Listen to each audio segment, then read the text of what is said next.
मंडली पूज्य गुरुजी गुरुमा एवं एठारे उपस्थित मोर छोट बड़ भाई भाई मैंने आज मत ये किसी कहबार सुजोग मिलथिबार मु निजको धन्यवाद करिଅछि।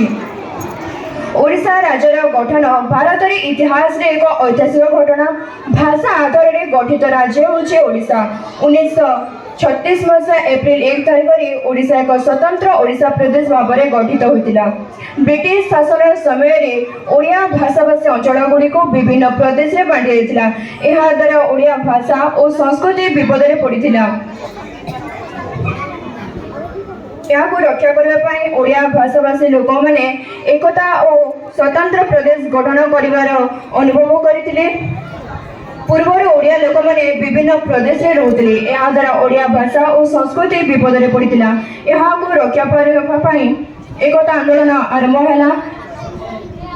इथिरे अनेक वीरपुत्र साहाय्य करथिले। सेमाने होचंती मधुसूदन दास, गोपबंधु दास, आचार्य हरिहर एमाने। मधुसूदन दास एक से ओडिशा पाई स्वतंत्र ओडिशा प्रदेश गठन में महत्वपूर्ण भूमिका देथिले। से उत्कल सम्मेलन माध्यम ओडिया लोक मानक सचेतन करथिले।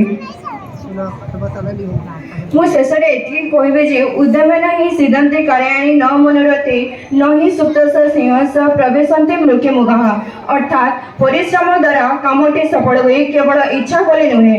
जेपरिक घुमाउतबा स्नेह तार परिश्रम द्वारा किसी न करे मध्य से खाली सोई तार परिश्रम करने को चेष्टा करता है। सेपरी प्रयास बिना कौन काम सफल हुए।